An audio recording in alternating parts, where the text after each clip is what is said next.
अभाव है हमारे पास, समय को देखते हुए कम शब्दों में हमारा मार्गदर्शन करें।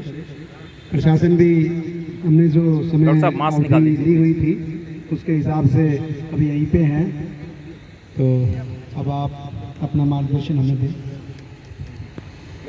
पूछना चाहता हूँ मेरे पास कितना वक्त है? 10 मिनट मैं ये मान नहीं सकता हूँ कि मेरे पास 5 मिनट का समय होगा। 5-6 मिनट में मैं अपनी चीज़ों को खत्म करूँगा। ये जो मंच तैयार किया गया है वो एक दिन का प्रयास नहीं है, और पिछले मैं आपको बताऊं, आपको जानकर आश्चर्य होगा कि जब 21 फरवरी को हमारे यहाँ इलेक्शन हुआ था, उससे पहले मैनिफेस्टो में मैंने ये बात जिक्र करी हुई है कि हम सारे आशियाना के लोगों को एक साथ एक मंच पर लेकर आएंगे। जब सारे बिल्डर्स एक एसोसिएशन बना सकते हैं, तो क्या हम एक धरातल नहीं ढूंढ सकते? क्यों एक धरातल की जरूरत है? आप सभी जानते हैं, आप सभी वक्ताओं ने इस पे काफी कुछ कह दिया है। मैं सबसे पीछे आने वाला एक साइंटिस्ट हूँ, और हर बार मुझे कुछ इनोवेट करने का मौका मिलता है। क्योंकि आप सबों ने सब कुछ कह दिया है, तो अब मुझे इनोवेट करना पड़ेगा कि मुझे क्या कहना है। फिर भी मेरे पास बहुत सारे मटेरियल है, मैं आपको 5 मिनट में खत्म करता हूँ। पहली बात तो ये है कि आप सबको, जितने यहाँ निवासी हैं, उनको ये खुश हो जाने की बात है कि इस प्लेटफॉर्म से हम उनको मेंटेनेंस बिल कम से कम आधा करने वाले हैं। हम सोसाइटी के सारे निवासियों को कुछ देने वाले हैं। कैसे देने वाले हैं?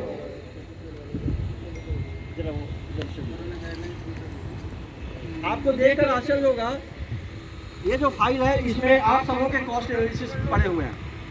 आप देखें यहाँ आशियाना गार्डन, मैं दिखा दूं, एक जन माइक पकड़े। आशियाना गार्डन, आंगन, निर्मय टाउन, सभी लोगों के कॉस्ट एनालिसिस इसमें जो है मैं आपको दिखाऊं। ये गार्डन का है, इनके कॉस्ट एनालिसिस है।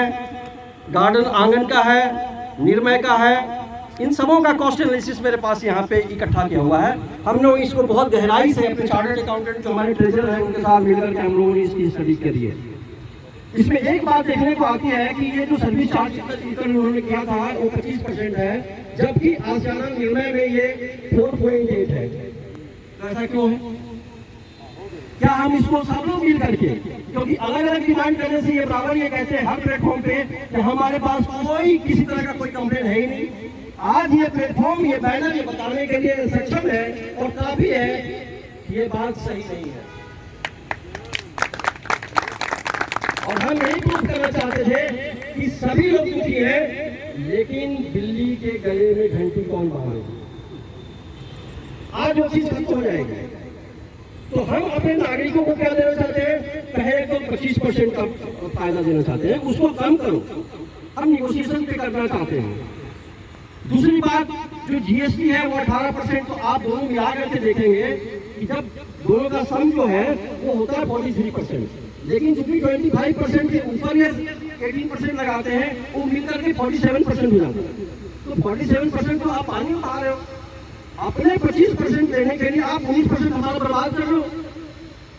इसके साथ साथ हम लोगों ने सारी स्टडी करी है, हमारे चार्टर्ड अकाउंटेंट ने, हम लोगों ने बजट के ऊपर जब इनका अप्रूवल का निवेदन आया तो हमने कहा भाई 5 करोड़ का हमारा बजट, और इस तरीके से पूरे आशियाना का यहाँ पे 14 अगर प्रोजेक्ट है तो कम से कम 40-50 करोड़ से इनका एनुअल बजट कम नहीं है।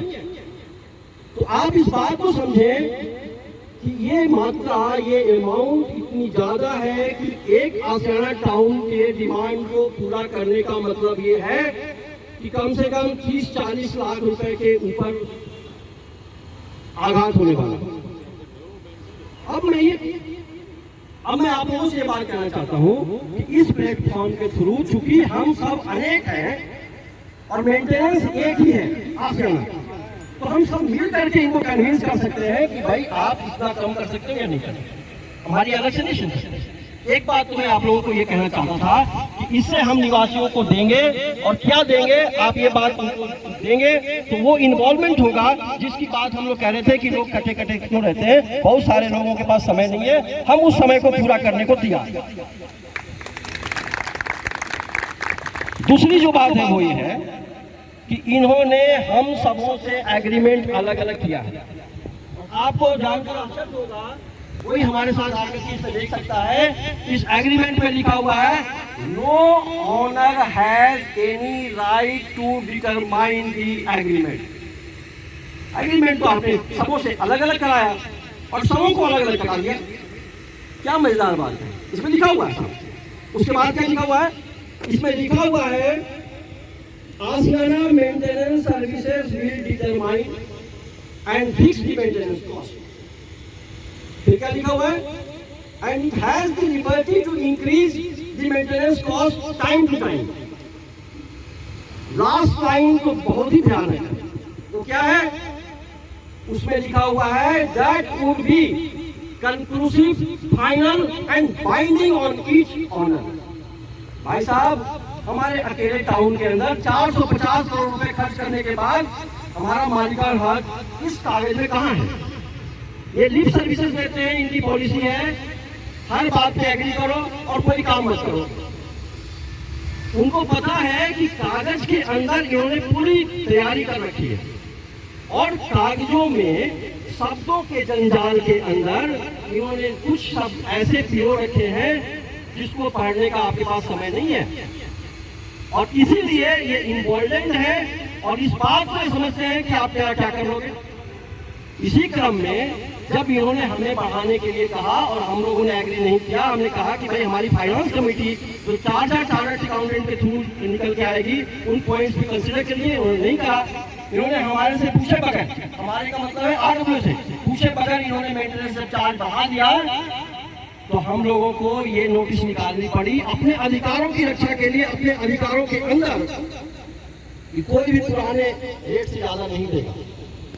अब इन सारे शब्दों के जंजाल में हम आगे कैसे बढ़े? आप और हम सब बड़े किस्मत वाले हैं। कैसे? कृपा से भगवान की अभी एक नया कानून आ गया, आप सभी जानते हैं, राजस्थान अपार्टमेंट ओनरशिप एक्ट 2015। ये लागू हुआ 2019 में। 4 साल तक इन बादशाहों ने उसको लॉबिंग करके और डिले करते रहे वो, फिर भी 2019 में राष्ट्रपति महोदय से ये लागू हो गया। अब यहाँ संभावना बन गई है ये जितने के जितने एग्रीमेंट्स हैं सब निरस्त हो गए, क्योंकि उसी में एक क्लॉज लिखा हुआ है कि कोई भी कानून जो नया आएगा ये उसके अंदर होगा और कहीं अगर कंट्राडिक्शन है तो मान्य नहीं होगा, क्योंकि कोई भी agreement law of the land के अंदर ही होनी चाहिए। ये तो हम सभी जानते हैं। तो अब संभावनाएं बन गई हैं। 2-3 संभावनाएं आपको मैं बता देता हूँ। पहला तो ये है कि 3 पॉइंट है जो बहुत बारीकी से लिखा हुआ है इस एग्रीमेंट में। आप देखेंगे मोर और लेस यही है, जहां जहां इनको हम जैसे लोगों से ट्रबल होता है वो अपने एग्रीमेंट में और संशोधित करते चले जाते हैं। उस हालत में उसमें 3 बातें लिखी हुई हैं जो समझने की है। पहला, एडमिनिस्ट्रेशन उनका होगा। अभी गेट पे हमें एक बाउंसर ने रोक दिया था, हमने कहा यार तुम्हारे यहाँ स्टेट मैनेजर सही तरीके से काम नहीं कर रहा, बाउंसर काम करता है। किसको दबाना चाहते था? इसकी आवाज को तुमको डर किस बात की है जब सब कुछ अच्छा चल रहा है? दूसरा, मैनेजमेंट का क्या मतलब है? इन्होंने ही सारे वेंडर्स फिक्स करते हैं। आशियाना खुद करता क्या है? बाउंसर के सिवा आप देखिए हाउस कीपिंग इनका आउटसोर्स किया हुआ, सिक्योरिटी बराबर, आप सब इन्हीं चीजों पे आगे आप समझ सकते हैं। तो आशियाना क्या करता है? 2 प्लम्बर और 4 इलेक्ट्रीशियन रह करके समझता है कि हम जो है मैनेजर उसका है। अब आपको इस नए कानून में क्या प्रावधान है? The very creation of RWA is meant for management and administration of common areas and facility. Definition यही है, तो हमें मानने की जरूरत ही नहीं है। जैसे ही ये आपके पास हो जाएगा वैसे ही आप अपने लोगों को, अपने निवासियों को पूरी सुविधा देने की छूट दे रहेंगे। आज CCTV का बात करें, आप लाइन से बोलते हैं देंगे नहीं देंगे, आपकी मर्जी हमारी मर्जी, साहब कंट्रोल दे रहा है, एडमिनिस्ट्रेशन दे रहा है। ये बात अब आपको और भी जानकर खुशी होगी कि हमें किसी वकील की भी जरूरत नहीं पड़ेगी। अभी कुछ समय से, वैसे मैं आरटीआई वगैरह के थ्रू मैं बात कर रहा हूँ, हमने लगाया वीजा में और वहाँ पता चल गया कि कॉम्पिटेंट अथॉरिटी जो नोटिफिकेशन में नहीं था उसको अब इन लोगों ने हम लोगों के परसू करने के बाद, कई विजिट के बाद, अब ये तय हो गया है कि वहाँ सुनीता यादव जी हैं वो कॉम्पिटेंट अथॉरिटी। हम उनसे जाके पर्सनली से बात करते हैं, बातें। अब ये चीज वकील के थ्रू या जजेस के साथ कोर्ट में नहीं हो सकता है, ये एडवांटेज। तो एक तो पहली बात ये होगी। दूसरा ये लिखा हुआ है इसमें, और देखिए ये बहुत गंभीर समस्या है, इसमें यह लिखा हुआ है कि जैसे ही RWA का फॉर्मेशन होगा, जिसकी जिम्मेदारी भी बिल्डर के ऊपर है 6 महीना के अंदर बनाने की, ये मेंटेनेंस उसके बाद लेने के अधिकारी ही नहीं है, इसमें लिखा हुआ। मतलब RWA उनसे लिखित रूप में मेंटेनेंस मांगे ऐसी जरूरत नहीं है, इसमें ऑटोमेटिकली उनको करना है, नहीं किया तो डिफॉल्ट। अब इन्होंने इसका रास्ता क्या ढूंढा? मेरे पास ऐसे कागज हैं कि आशियाना अनमोल में इन्होंने RWA से जो नया नया बनाया और लाइक माइंडेड है, उन्होंने साइन करा लिया उसे 5 साल के लिए उन्हीं टर्म्स एंड कंडीशन से। अब ये संभव तो आशियाना टाउन में नहीं हो सकता, ये आपके यहाँ नहीं हो सकता। मैं सबको सावधान करना चाहता हूँ यहाँ जितने भी सोसाइटी के लोग हैं कि ऐसा होने से बचाएं। तो अगर लोग हमारे यहाँ ये कहता है या आप कहते हैं कि भाई RWA ने क्या दिया या क्या कर रहे हैं, तो सबसे बड़ी बात ये है कि हम आपके हितों की रक्षा कर रहे हैं, साइन नहीं करते। एक मिनट, अगर पिछली RWA करते रही और नए RWA, एक मिनट मैं इसमें क्या आता हूँ। एक मीटिंग के अंदर इन्होंने कोशिश करी कि हर बैक डेट में ये हो जाएगा क्या। हम फाइनेंस कमेटी की मीटिंग में थे, अब उनके पास कोई आंसर था नहीं, उनको लगता था ये तो बड़े तैयारी करके आते हैं। सुशील जोशी हमारे VP हैं, हमारे यहाँ बैठते हैं, उन्होंने कहा भाई इनको दूर रखो, मैं फाइनेंस में डील नहीं करूँगा, पहले कैसे मीटिंग करेंगे। तो ये पहले वाली बात अब बहुत मुश्किल हो गई है, वो इसलिए कि राजस्थान अपार्टमेंट ओनर्स एक्ट जो है वो, राजस्थान अपार्टमेंट ओनर्स एक्ट जो है ये 19 अगस्त 2020 को लागू हुआ। लीड भाई साहब। और उसके बाद हमारी जो कार्यकारिणी है वो पहली कार्यकारिणी है जिन्होंने इसको अक्षरशः स्वीकार करके और हर पेज पे रजिस्ट्रार ऑफिस से बोल लगा लिया। तो अब ये नहीं कह सकते कि पहले वाले ने क्या। दूसरी बात, आज की तारीख में जो स्टाम्प पेपर निकलता है वो ऑनलाइन निकलता है, तो वहाँ भी मैनिपुलेशन के काम कम हो गए। बट अगर जैसे अभी आंगन की बात करते हैं, यहाँ पर अप्रैल में एक ने करा, साइन कर दिया RWA ने, और जुलाई में दूसरी RWA आई है, तो इन्होंने अप्रैल 21 में किया साइन। देखिए एग्रीमेंट अलग चीज है और उन्होंने बजट को पास किया वो अलग चीज है। एग्रीमेंट नहीं, उन्होंने आशियाना के बजट पास किया, आशियाना के लेटर पे की ये मेंटेनेंस बढ़ रहा है, उस पर RWA ने साइन की है। देखिए ये टेक्निकल बात है, मैं इसमें जाऊंगा तो ये थोड़ा कॉम्प्लिकेटेड हो जाएगा, अभी इसमें मैं नहीं जाऊंगा। आप जानते हैं कि कानून में जो चीजें लिखी हुई हैं उसके ऊपर सब कुछ जानते हुए भी हाई कोर्ट, सुप्रीम कोर्ट में भी वही बहस होता है। मतलब बात यह है कि आप अपनी शब्दों को कैसे रखते हैं। तो मैं इस चीज से कहूँगा, हमारे सामने कौन है, किसकी मदद करनी है, उसके हिसाब से बात रखी जाएगी, सब कुछ नहीं है। ठीक है सर।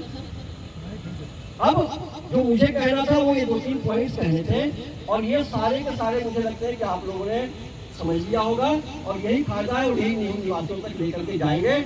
और मैं आपको यही अपनी वाणी को विराम देना चाहता हूँ। मेरा जो है एग्रीमेंट पे, एग्रीमेंट किसके द्वारा लिखा जाना चाहिए, एग्रीमेंट के लिए कौन अधिकृत है जो एग्रीमेंट करेगा। आशियाना इज नॉट अधिकृत, एग्रीमेंट के लिए RWA अधिकृत होगा। ये सर अभी तक बिल्कुल सही बात है। देखिए आज की तो पहले भी नहीं था और अब भी नहीं होगा। देखिए मैं आपको बताता हूँ, अभी तक इनका जो प्रोसेस था वो इंडिविजुअली एग्रीमेंट साइन कराते थे। मैंने अपने केस के लिए यहाँ पे लिख करके रखा हुआ।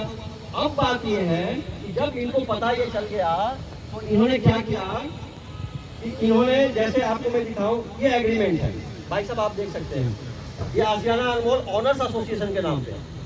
और यही बात हमारे यहाँ निर्णय में बैठे हुए लोग, उनको पता है कि आशियाना के निर्णय का भी इन्होंने अब यही शुरू कर दिया है, क्योंकि इनको पता चल गया है। आप क्लियरिफाई करें कि जो एग्रीमेंट इन्होंने साइन कर लिया, किसी ने भी RWA ने जो एग्रीमेंट साइन कर दिए नए नियमों के अंतर्गत, वो एग्रीमेंट अपने आप ही कंडम हो गए और नया एग्रीमेंट करें।